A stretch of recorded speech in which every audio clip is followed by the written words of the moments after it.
네, 여러분 안녕하십니까? 며칠 동안 평안하셨습니까? 여러분 요새는 정말 하루가 어떻게 지나가는지 모르게 정말 빠르게 지나가는 것 같습니다. 코로나 이후에 교회 모든 사역들이 다시 시작이 되면서 우리 교육과 훈련도 재개가 되고 또 우리 교회가 참 여러 가지로 많이 역동적으로 이제 움직이고 있는데요. 여러분들께서도 또 이렇게 우리 교회 여러 가지 섬김과 또 봉사를 통해서 많이 또 바쁘게 지내실 것 같습니다. 또 특별히 그런 와중에 이제 베스트 성경대학도 들으시고 참 고생이 많으신 것 같아요. 다들 한두 개만 듣지 않으시잖아요. 보통 뭐 2개, 3개 아니 많으면 뭐 5개, 6개도 들으시는데요. 여러분들도 날마다 하나님께서 힘주시는 그 능력으로 모든 시간들을 잘 감당하시고 또 오늘도 강의를 통해서 저와 여러분들이 많은 유익을 누릴 수 있기를 간절히 소망합니다. 자, 오늘은 이제 시편의 표제들 그리고 히브리시의 독특한 어떤 문학적 양식이죠. 평행법에 대해서 이제 같이 살펴보고요. 그 다음에 이제 수사적 구조에 대해서 같이 살펴보는 것으로 오늘 강의를 진행하도록 하겠습니다. 자, 먼저 시편의 표제어입니다. 자, 여러분들 이제 우리가 시편을 보시면 해당 시편의 어떤 제일 앞에 표제어라는 게 있어요. 그래서 예를 들면 어떤 시는 다윗의 시 혹은 뭐 다윗이 어느 상황일 때 썼던 시 이렇게 이제 표제어가 달려 있잖아요. 그래서 시편에서는 총 34개의 시편을 제외하고는 모두 이제 표제어가 달려 있습니다. 자, 그리고 이 표제는 해당 시편에 대한 정보들을 알려주고 있어요. 이 해당 시편이 어느 선집, 어떤 모음집 속에 속해 있는지를 우리에게 가르쳐 주기도 하고 또 이 시편의 저자가 누구인지에 대해서 우리에게 말해주기도 하고 또 혹은 어떤 상황에서 이 시가 지어졌는가 그리고 시편은 예배 음악으로도 쓰였잖아요. 그래서 이 시편을 어떻게 연주하면서 노래하는가 이제 그런 부분에 대해서 이 표제어가 정보를 우리에게 알려줍니다. 자, 그런데 이 표제는 후대에 첨가됐을 것이라고 많은 학자들이 생각하는데요. 그 말은 무슨 말이냐면 어떤 시인이 그 시를 지을 때 처음부터 이 표제어를 쓴 것이 아니라 그 시가 나중에 후대에 어떤 편집자들에 의해서 모아지고 나서 표제어가 나중에 첨가되었을 것이다 라고 이제 보는 것이죠. 자, 왜냐하면 여러분 우리가 지난 시간에 70인경에 대해서 같이 한번 얘기를 나눈 적이 있습니다. 자, 70인경이 뭔가요? 기원전 2세기에 유대인들이 나라를 잃고 디아스포라로 다 흩어졌던 그 상황에서 구약의 히브리어 성경을 헬라어로 번역한 것이죠.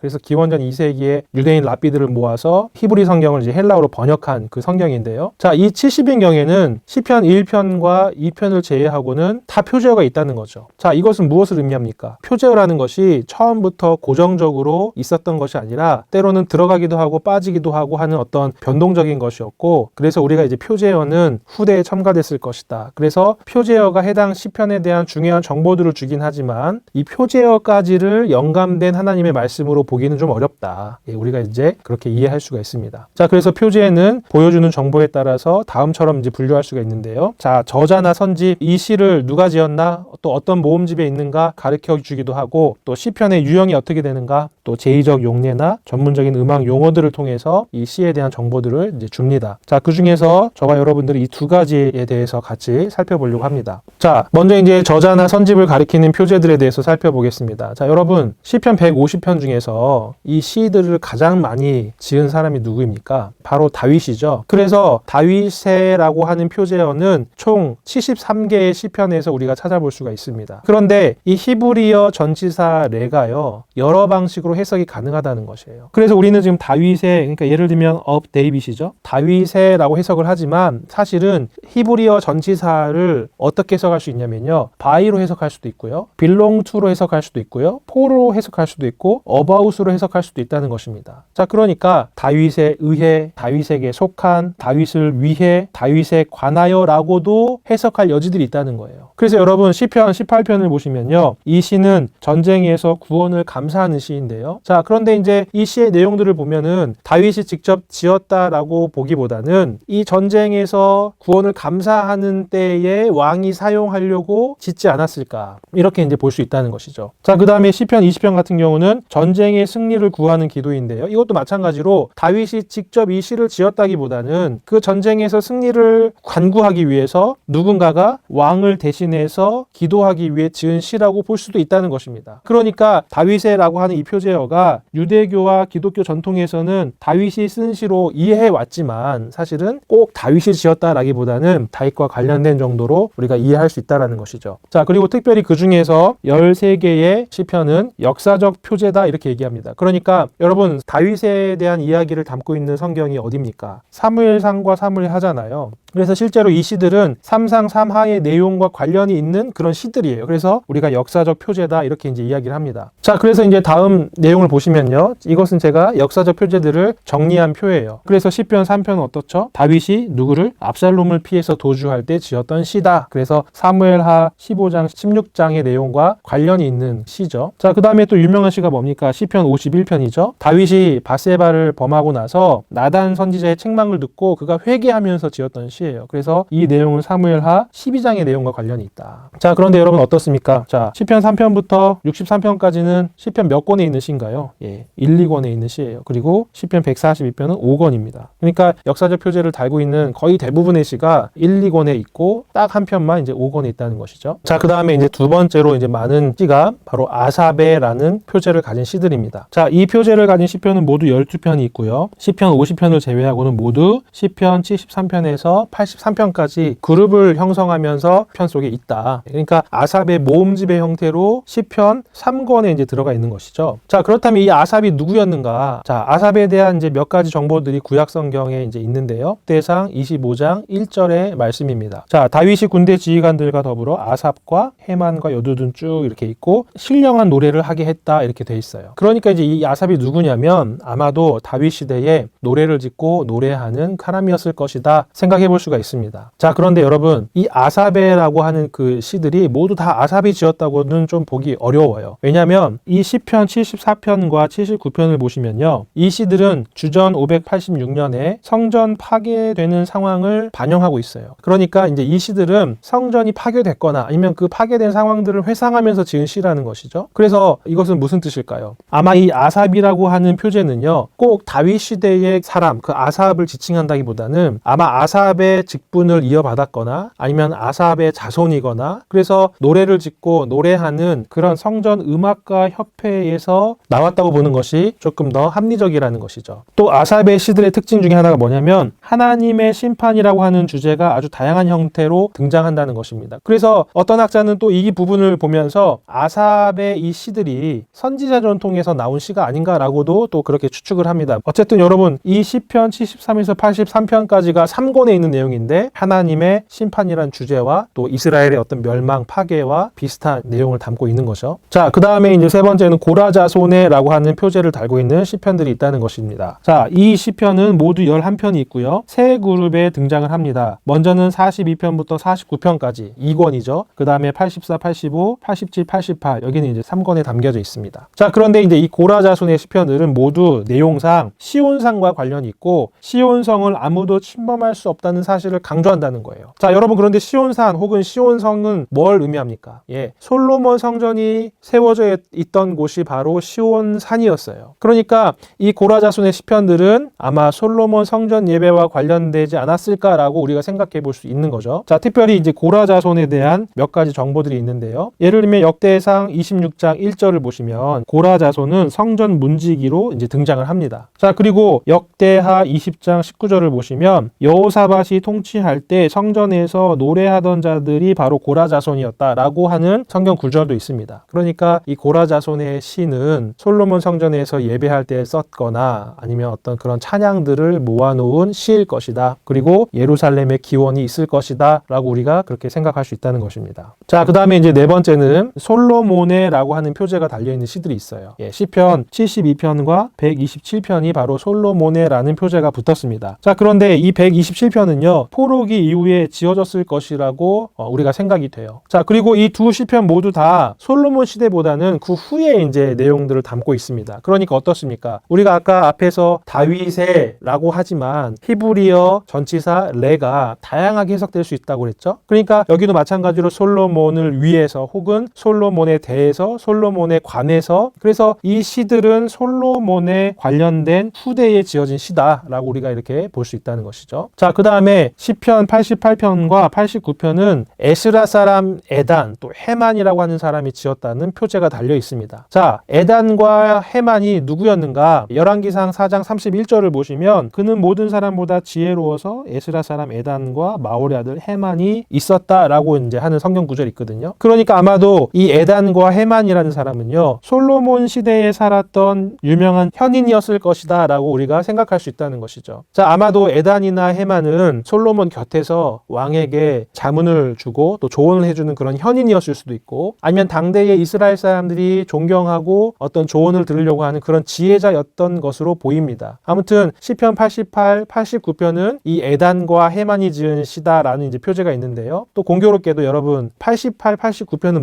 어떤 시입니까? 시편 3권을 마무리하면서 다윗 왕권이 멸망하는 내용을 담고 있는 시잖아요. 이제 그 멸망에 대한 시의 저자가 지혜자들이었다라고 하는 것이 아이러니한 상황이라는 것이죠. 그래서 이런 이제 시들이 있습니다. 자, 다음으로는 시편의 유형을 가리키는 표제들이 있어요. 자, 시편은 성전이나 또는 혹은 이스라엘 백성들이 노래하고 찬양할 때 쓰이기도 했습니다. 자, 그래서 이 용어들은 이 시편이 어떻게 노래되고 찬양되었는가를 보여준다는 것이죠. 자, 그래서 가장 많이 사용되는 단어는요, 미즈모르라고 하는 단어예요. 이것은 이제 시다 이렇게 번역할 수 있는데요. 자, 이 용어는 총 57번이 등장합니다. 모두 시편에만 등장하는 단어예요. 자, 아마도 현악기에 맞춰서 부르는 제의적인 노래를 가리키지 않았을까라고 이제 그렇게 생각할 수 있고요. 자, 그 다음에 이제 쉬르, 어떻게 보면 노래라고 번역되는 이제 이 단어는요, 총 29번이 쓰였는데 13번은 미즈모르와 같이 이제 사용했다고 합니다. 자, 그래서 시편에서는 아마 이 단어가 보다 전문적인 의미를 가졌을 테지만 지금은 이제 그 의미를 우리가 정확하게 알 수는 없다 이야기를 하고요. 자, 그 다음에 여러분 시편을 보시다 보면 마스길이라고 하는 단어가 나오잖아요. 뭐 다윗의 마스길 이제. 자, 이 용어는 17개의 시편에 등장하는데요. 아마 가르치기 위한 목적으로 쓴 시편을 가리킬 것이다. 이렇게 얘기할 수 있습니다. 자, 그 다음 믹담. 자, 이것은 구속하다라는 뜻이고 구속의 시. 또 테필라는 기도라는 뜻인데 기도라는 표제가 담겨있는 그 시들은 모두 다 탄식시라는 거예요. 자, 그 다음에 테힐림 뭡니까? 시편 자체를 가리키는 용어가 테힐림이었잖아요. 그런데 이제 이 단어가 표제로 쓰이는 것은 단 한 곳,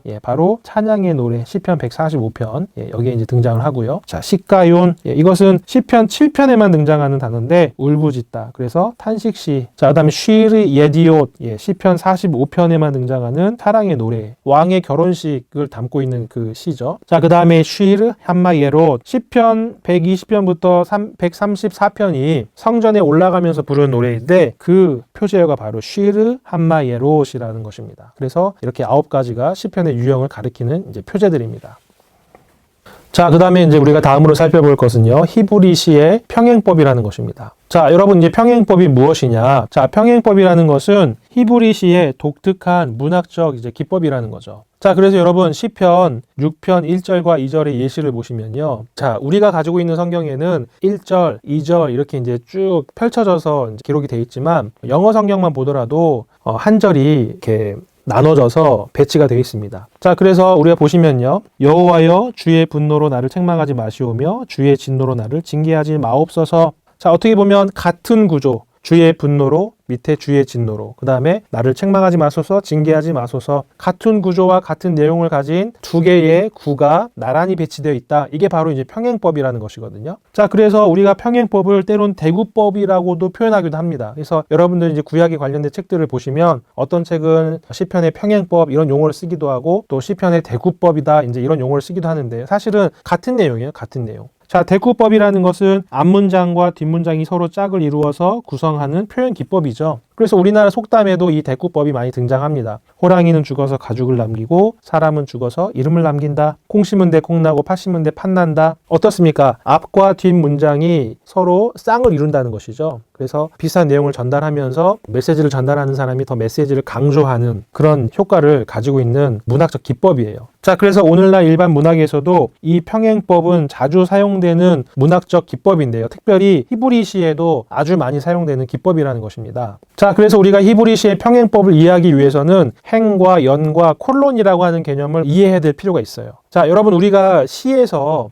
행이라는 건 뭐죠? 하나의 이제 줄이잖아요, 줄. 그 다음에 그 행들이 모여서 뭐를 이룹니까? 하나의 연을 이루고, 그 다음에 띄어쓰기를 하고 두 번째 연, 세 번째 연 이렇게 되잖아요. 마찬가지입니다. 자, 행이라는 것은 완전한 평행을 이루는 하나의 단위예요. 하나의 단위. 자, 그리고 연이라는 것은 그 행들이 모여서 이루는 하나의 이제 문학적 단위인데 히브리시에서는 이 행을 이해하기 위해서 콜론이라고 하는 개념을 우리가 한번 더 이해해야 될 필요가 있어요. 자, 자, 콜론은 뭐냐면요, 주어와 동사로 이루어진 가장 작은 단위 절을 의미하는 것입니다. 자, 그래서 아까 우리가 시편 6편 1절과 2절을 봤을 때 어떻게 이렇게 평행을 이룹니까? 여호와여 주의 분노로 나를 책망하지 마시오며 주의 진노로 나를 징계하지 마옵소서, 이렇게 돼 있잖아요. 자, 여러분 여기 이제 제가 영어 성경을 가져온 것은, 영어 성경은 이 평행을 잘 구성을 하고 있습니다. 자, 그래서 O Lord, do not rebuke me in your anger 하고, 두 번째 이제 평행이 되는 이제 내용이죠. nor 대문자로 써져 있어요. Chase me in your wrath. 자, 그런데 여러분 이렇게 하나의 작은 단위 뭡니까? 이게 하나의 콜론이라는 거예요. 자, 그러니까 지금 시편 6편 1절은 몇 개의 콜론으로 이루어진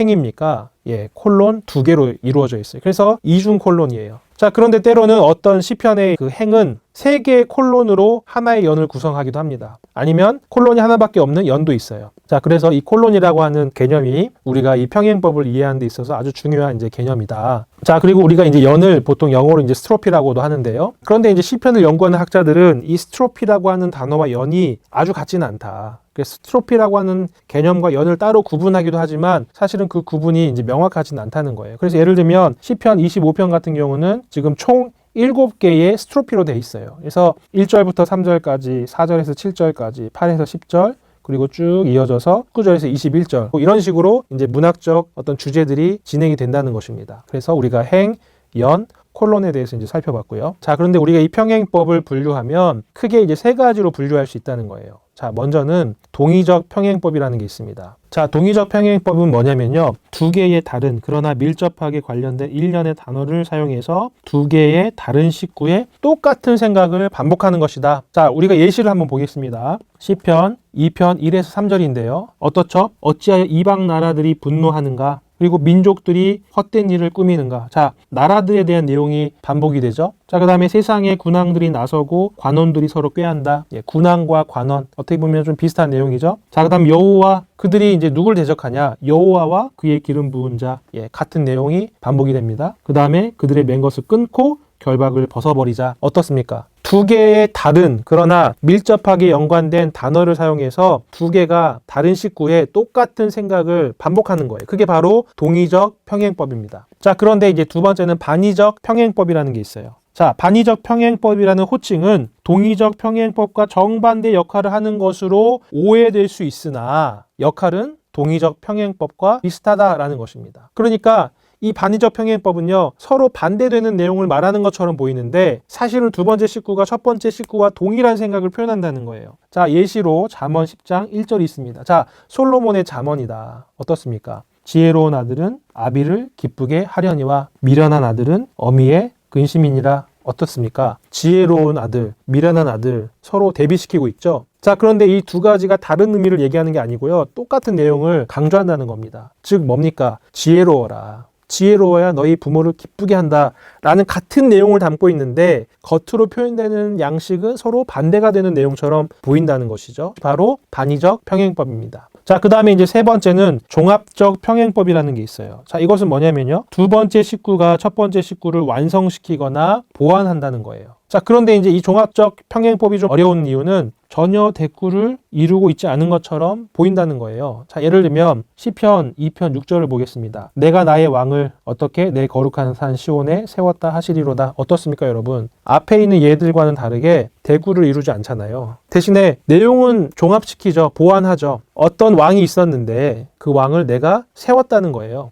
그래서 사실은 이 종합적 평행법은요, 동의적이지도 않고 반의적이지도 않은 모든 식구를 다 그냥 모아서 다 집어넣었어요. 그래서 어떤 학자는 이 종합적 평행법을 이건 잡동사니 주머니다. 명확하게 분류될 수 없는 것들을 그냥 싹 모아가지고 하나로 묶어놓은 것이 종합적 평행법이다. 그러니까 사실 이것은 평행법이라고 할 수 있냐라고도 의문을 제기하는 거죠. 그래서 종합적 평행법은 전통적인 구분법이기는 하지만 그 의미가 명확하지는 않다. 우리가 이렇게 또 이해할 수 있어요. 자, 그렇다면 여러분, 평행법의 의미가 뭘까요? 왜 히브리 시인들은 이렇게 나란히 배치하면서 의미를 전달하는 걸까요? 자, 예를 들면 창세기 21장 1절 말씀을 보시면요, 이것도 이제 평행법으로 이제 볼 수가 있습니다. 자, 여호와께서 그 말씀대로 사라를 권고하셨고 여호와께서 그 말씀대로 사라에게 행하셨다. 평행법이죠. 자, 그런데 이 A와 B의 관계는 무엇이겠는가? 우리가 이제 질문할 수가 있어요. 자, 그런데 초대교회로부터 중세에 이르기까지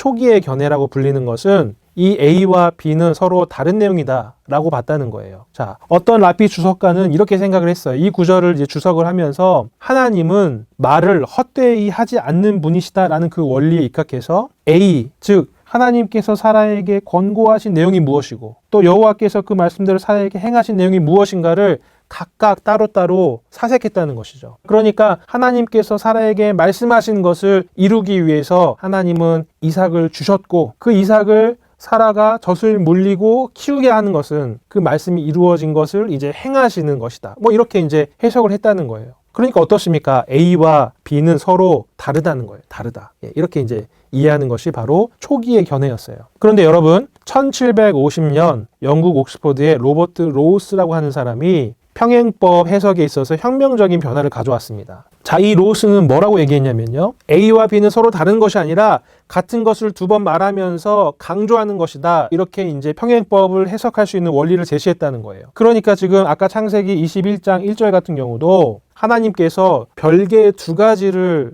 얘기하신 게 아니라 여호와께서 그 말씀대로 사라를 권고하신 것과 여호와께서 그 말씀대로 사라에게 행하신 것이 같은 내용이다. 그래서 A는 B다. 이것이 바로 전통적인 접근법이다. 이렇게 이제 부릅니다. 자, 그런데 이제 현대에 이르러서요. 하버드의 구약학 교수였던 제임스 쿠겔이라고 하는 사람이 A와 B가 완전히 똑같지는 않더라. 이제 이렇게 주장을 했어요. 자, 무슨 말이냐면 두 번째 식구는 첫 번째 식구와 관련이 있어요. 그런데 이 두 번째 식구는 첫 번째 식구에 나온 생각을 어떻게든지 진전시키는 것이다. 이렇게 이제 얘기를 했습니다. 자, 그래서 아까 우리 시편 6편 1절과 2절 그 말씀을 보시면요. 여호와여 주의 분노로 나를 책망하지 마시오며 주의 진노로 나를 징계하지 마옵소서. 자, 전통적 접근법으로 보면 어떻습니까? 이건 똑같은 얘기를 두 번 반복하는 거예요. 그러니까 주님 나를 벌하지 마세요. 이제 이 내용을 두 번 반복한다는 것입니다. 그런데 쿠겔의 주장에 따르면요. B는 A의 생각을 발전시킨 거예요. 그러니까 어떻습니까? 주의 분노로 나를 책망하지 마옵소서, 주의 진노로 나를 징계하지 마옵소서라고 했는데 책망이라는 것은 말로 꾸짖는 거잖아요. 그런데 이제 징계라는 것은 이제 말이 아니라 행동이라는 것이죠. 그러니까 여호와여 말뿐만 아니라 행동으로도 나를 징계하지 마옵소서. 그 의미를 더 강화시키고 있습니다. 그 다음에 또 여호와여 내가 수척하였사오니 내게 은혜를 베푸소서 여호와여 내 뼈가 떨리오니 나를 고치소서. 자, 어떻습니까? 은혜는 어떻게 보면 말과 관련된 거예요. 근데 나를 고치시는 것은 행동으로 넘어가는 거죠. 말에서 행동으로 넘어가는 거예요. 자, 그리고 내가 수척했습니다. 여러분 수척한 건 마르는 거죠. 그런데 나의 뼈가 떨립니다. 내 고통이 뼈가 떨릴 만큼 극심해졌다는 거예요. 그러니까 여러분 어떻습니까? 고통이 더 심해진 것을 강화시켜서 전달하는 거예요. 그러니까 두 번째 식구는 첫 번째 식구와 완전히 똑같은 게 아니고 첫 번째에 나온 생각을 더 발전시킨 것이다. B는 A 이상이다. 이것이 이제 현대에 있어서 평행법을 이해하는 방식입니다. 자, 다음으로는 이제 우리가 시편의 수사적 구조를 같이 살펴보도록 하겠습니다. 자, 여러분 이제 수사적 구조가 뭡니까? 수사적 구조는요, 그 시편을 이루는 소단락들이 어떤 패턴을 가지고 전개가 되는가라는 것을 연구하는 방법론입니다. 그러니까 각각의 이제 문학적 단위들이 어떤 식으로 배열되면서 메시지 전체를 이루어가는가, 이 패턴을 찾는 것이 바로 수사적 구조 분석이라는 거예요. 자, 그래서 오늘날에는 행과 연과 또 평행법, 문학적 단위라는 미시적인 접근 보다는 이제 좀 더 큰 틀에서의 어떤 구조, 이 시편을 쓴 저자가 어떤 식으로 자신의 메시지를 전달하기 위해서 수사적인 구조를 사용하는가, 그것을 이제 분석하는 것에 더 많은 관심을 가지고 있다는 것입니다. 자, 그래서 여러분 대표적인 수사 구조에는 더 많이 있지만 가장 대표적으로 쓰이는 것은 이 네 가지예요. 인클루지오, 동심원 구조, 패널 구조, 직선 구조라는 게 있습니다. 자, 먼저 인클루지오입니다. 자, 인클루지오는 뭐냐면요, 우리나라 말로는 수미상관 구조라고 얘기해요. 자, 수미상관 어떻습니까? 머리와 꼬리가 서로 같이 상관이 있다는 것, 일치한다는 것이죠. 자, 그래서 시의 서두와 말미에 동일한 단어 혹은 동일한 모티프, 동일한 주제를 반복하면서 시인이 자신이 전하고자 하는 메시지를 전달한다는 거예요. 그래서 대표적인 예로는 시편 8편이 있습니다. 자, 여호와 우리 주여 주의 이름이 온 땅이 어찌 그리 아름다운지요. 우리 너무 잘 아는 시잖아요. 찬양으로도 부르고. 자, 그런데 이 시를 보니까 1절에도 여호와 주의 이름이 어찌 그리 아름다운지요가 있고 마지막 9절에도 여호와 우리 주여 주의 이름이 어찌 그리 아름다운지요. 똑같은 내용이 앞과 뒤에 반복된다는 것이죠. 자, 그러면서 그 중간의 내용은 뭡니까? 주의 영광이 어떻게 크고 또 주님이 이 세상을 어떻게 만드셨고 이 몸통에 해당하는 내용을 이 여호와 우리 주여 주의 이름이 온 땅에 어찌 그리 아름다운지요로 덮고 있다는 거예요. 자, 그래서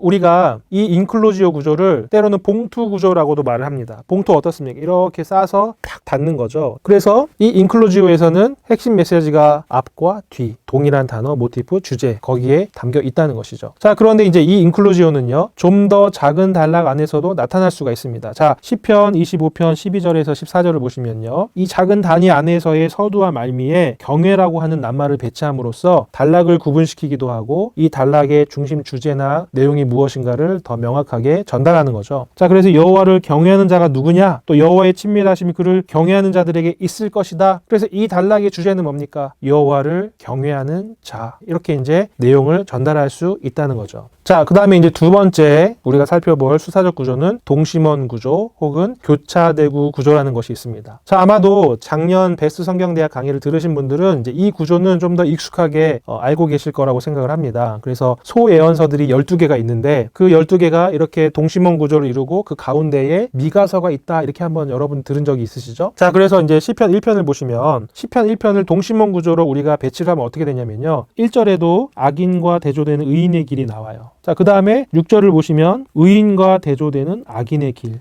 길이라는 주제가 있고 의인과 악인이 서로 대비가 된다는 거죠. 그 다음에 B에 해당하는 것은 하나님의 율법을 묵상하는 것은 의인이고 심판대 앞에서 고통을 당하는 것은 악인이다. 자, 의인과 악인을 또 대비시키고 있어요. 자, 그리고 C에서는 의인은 나무와 같고 악인은 겨와 같다. 어떤 비유를 사용해서 의인과 악인에 대해서 더 생생하게 보여주고 있죠. 자, 그러니까 이 시편 1편의 주제는 어디에 담겨 있습니까? 동심원 구조에서의 핵심은 가운데 부분이에요. 가운데 부분. 이 가운데가 이 메시지를 전달하는 가장 핵심이 되는 내용이라는 것입니다. 그래서 시편 1편에서의 가장 중심이 되는 내용은 뭡니까? 의인은 나무와 같고 악인은 겨와 같다는 거예요. 의인은 그가 계속 푸르를 것이고 번성할 것이고 잘 될 것이지만 악인은 지금 당장 그가 잘 되는 것처럼 보여도 그것이 다 바람에 불어가는 겨와 같다는 것. 그것이 바로 이 시편 1편의 주제가 되겠죠. 자, 그런데 여러분, 이 동심원 구조는요, 여러 개의 시들 모음에서도 나타나기도 합니다. 자, 그래서 이제 시편 15편부터 24편을 보시면 어떻습니까? A는 시온시예요. 시온을 주제로 하고 있는 시가 15편에 이제 담겨져 있고, 그 다음에 이 A-에 해당하는 것도 시온시라는 것입니다. 24편. 그 다음에 시편 16편은 실뢰시고요. 우리가 너무 좋아하는 시편 23편,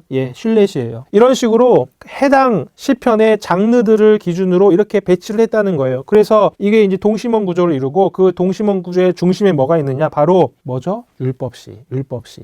여러분, 시편 전체에 가장 중요한 중심 주제가 뭐라고 그랬죠? 율법과 왕. 바로 이 율법이 이 단락 안에서의 핵심 주제다. 그리고 양 옆에 바디로 왕이라는 주제가 있죠.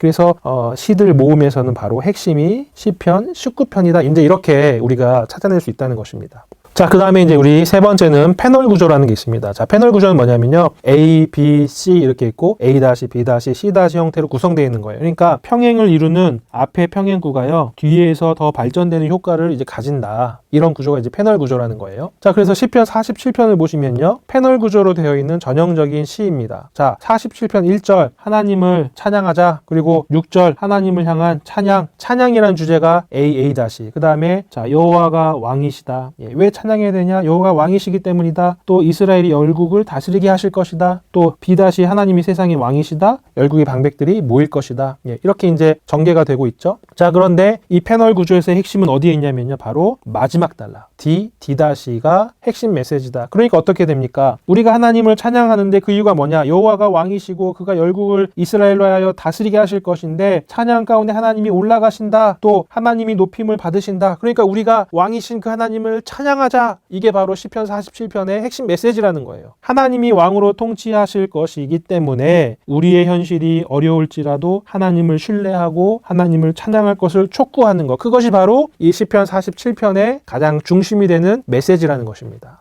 자, 그런데 여러분, 때로는 우리가 동심원 구조를 패널 구조로도 분석을 할 수 있다는 거예요. 예를 들면 아까 우리가 이제 시편 1편 복 있는 사람은 봤잖아요. 동심 구조로. 자, 그런데 자, 이 1편을 우리가 패널 구조로도 바꿔볼 수가 있어요. 자, 그래서 A는 뭡니까? 악인의 꾀, 의인을 유혹하고 또 그들과 같이 가고 서고 앉게 한다. 자, A- 뭡니까? 악인은 결코 의인과 함께 서지 못한다. 자, 그 다음에 B에 해당하는 내용은 의인의 특성. 예. 그 다음에 마지막 C에 해당하는 내용은 뭡니까? 의인과 악인의 대조, 나무와 겨와 같고, 의인과 악인의 대조, 의인은 살고 악인은 망할 것이다. 메시지의 중심은 어디 있다고요? 의인은 살고 악인은 망할 것이다. 예. 어떻습니까, 여러분? 동심 구조로 분석해도 또 패널 구조로도 같은 메시지를 우리가 찾을 수가 있죠. 예. 그래서 이 구조는 시들마다 또 이렇게 다양한 형태로 우리가 분석을 해볼 수도 있습니다. 자, 그리고 이제 네 번째는 직선 구조입니다. 자, 직선 구조는 시를 이루는 단락들의 흐름들이 직선적으로 발전해 나가는 형태를 의미합니다. 자, 대표적으로 시편 150편이 이 직선 구조의 예시로 볼 수 있는데요. 자, 시편 150편은 어떻습니까? 하나님을 찬양하자, 찬양하자, 찬양하자. 시편 전체를 마무리하는 결론이면서 하나님을 찬양하는 메시지잖아요. 자, 그래서 처음부터 계속 하나님 찬양이 나옵니다. 모든 만물은 하나님을 찬양하여라. 자, 왜 우리가 주님을 찬양합니까? 그의 행하신 일 때문에 하나님을 찬양하자. 그럼 어떻게 찬양합니까? 모든 악기를 동원해서 하나님을 기뻐 찬양하자. 자, 그 다음 마지막 다시 모든 피조물은 하나님을 찬양하라. 이렇게 이제 메시지를 전달하는 것이죠. 그래서 시를 이루는 단락의 흐름들이 직선적으로 쭉쭉쭉쭉 발전해 나가는 형태, 이것이 바로 직선 구조입니다.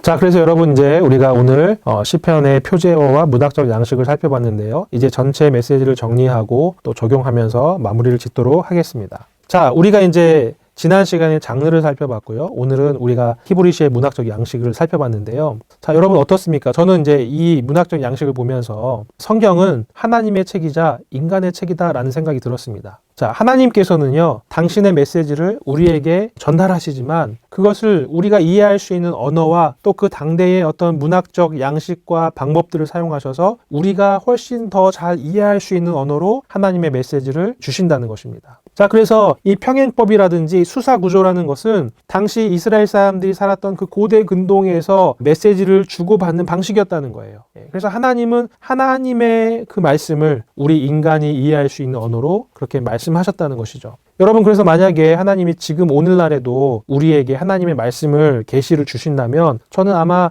랩이라는 방식을 사용하실 수도 있었을 것 같아요. 그러니까 하나님은 당신의 메시지를 우리 인간의 언어로 계시하셨다. 그래서 성경은 하나님의 책이자 인간의 책이다. 그리고 지금도 하나님께서는 말씀하신다는 거예요. 과거의 인간의 언어를 통해서 말씀하신 하나님이 지금도 우리가 잘 이해할 수 있는 방식으로 하나님은 말씀하신다는 것입니다. 자, 그래서 저와 여러분이 어떻게 해야 됩니까? 하나님이 우리를 위해서 말씀하신 그것을 이제 우리도 이 세상을 향해서 그들이 이해할 수 있는 방식으로 전해야 되는 것이죠. 그래서 사람들의 어떤 문화, 또 사람들의 언어, 이 시대의 어떤 방식을 통해서 우리가 복음을 그들에게 전해야 됩니다. 자, 그러나 여러분, 가장 강력한 복음을 전하는 메시지는 바로 우리의 삶이 아닌가 싶어요. 자, 하나님께서 하나님의 그 말씀을 전하기 위해서 말씀이신 그분이 직접 인간의 육신을 입고 이 땅에 오셨잖아요. 바로 그것이 예수님이시죠. 마찬가지로 우리도 그 말씀을 우리의 몸으로 살아내서 그들에게 증거해야 된다는 것입니다. 그래서 어떻게 보면 우리가 이 히브리시의 문학적 양식들을 살펴보았지만 그것을 통해서 그 하나님의 마음, 우리를 향한 사랑을 우리가 깨달을 수 있고 우리 역시도 이 시대와 이 세상을 향해서 어떻게 복음을 증거해야 될까, 그것을 우리가 같이 생각해 볼 수 있습니다.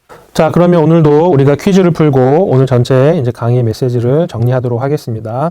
자, 먼저 1번 문제입니다. 시편에서는 34개의 시편을 제외하고는 표제어가 있으며 표제어는 원래 해당 시편의 일부다. 여러분, O입니까? X입니까? 정답은 X죠. 예, 앞부분은 맞아요. 시편에는 34개의 시편을 제외하고는 다 표제어가 있습니다. 자, 그런데 표제어는 원래 해당 시편의 일부가 아니라 나중에 후대에 추가가 된 것이라고 그랬죠. 예, 그래서 정답은 X입니다. 자, 두 번째, 아삽은 다윗 시대 노래하는 자로 알려졌으며 아삽의 시들은 하나님의 심판이란 주제를 다룬다. 정답은 O입니까? X입니까? 예, 정답은 O죠. 예, 아삽, 다윗 시대에 노래하는 사람, 또 노래를 지었던 사람, 그리고 아삽의 시들은 하나님의 심판이라는 주제를 다루고 있어서 혹시 선지자 전통에서 나온 것이 아닌가 이렇게 또 추측을 한다고 약간 나누었죠. 정답은 O입니다. 자, 3번, 고라자손의 시는 시온성을 주제로 하며 솔로몬 성전 예배와 관련이 있다. 예, 정답이 O일까요? X일까요? 정답은 O입니다. 자, 고라자손은 어떤 사람들이었습니까? 성전 문지기로도 활동했고 성전에서 노래하던 사람이었어요. 그리고 고라의 시들은 시온성을 주제로 하고 있습니다. 시온성,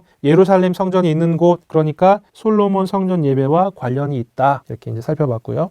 자, 4번, 평행법은 히브리시의 독특한 문학 양식으로 동의적 평행법, 반의적 평행법, 종합적 평행법으로 나눌 수 있다. 정답은 O일까요? X일까요? 예, 좀 쉬운 문제죠. 정답은 O죠. 자, 그러면 5번째 문제입니다. 반의적 평행법은 동의적 평행법과 정반대의 역할을 한다. 정답은 O일까요, X일까요?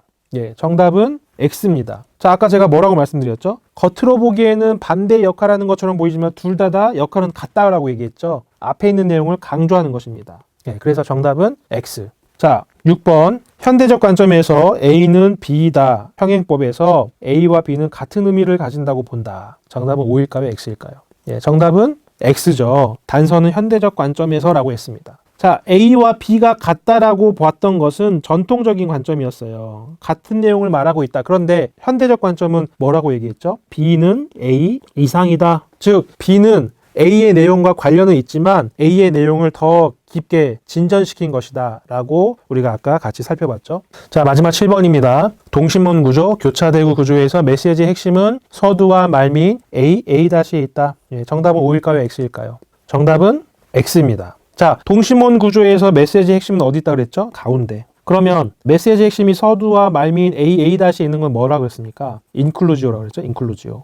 예, 봉투 구조. 그래서 정답은 X입니다. 자, 여러분, 그래서 이제 우리가 이것으로 4강 히브리 시의 이제 문학적 양식과 어떤 수사적 구조, 평행법, 표제어, 예, 이런 내용들을 이제 오늘 우리가 같이 살펴보았습니다. 자, 여러분 어떠신가요? 이제 내용들이 좀 잘 이해가 되시는지 모르겠습니다. 자, 이해가 안 되시는 부분이 있다면 또 다시 돌아가서 한번 그 내용들을 살펴보시고요. 또 다 이해하지 않으셔도 괜찮습니다. 이제 이런 내용이 있다 정도만 이제 기억하시면 다음 시간부터 시편 이제 본문들로 들어갈 거거든요. 그래서 특별히 이제 시편의 구조, 시편이 어떻게 배열되어 있는가 이런 것들을 통해서 메시지를 찾을 텐데 그 정도의 내용만 여러분들이 기억하셔도 괜찮습니다. 자, 아무튼 여러분 이렇게 강의를 시청해 주셔서 감사드리고요. 한 주 동안 평안하시고 주님의 은혜가 저와 여러분에게 함께 하시기를 간절히 축원합니다. 감사합니다.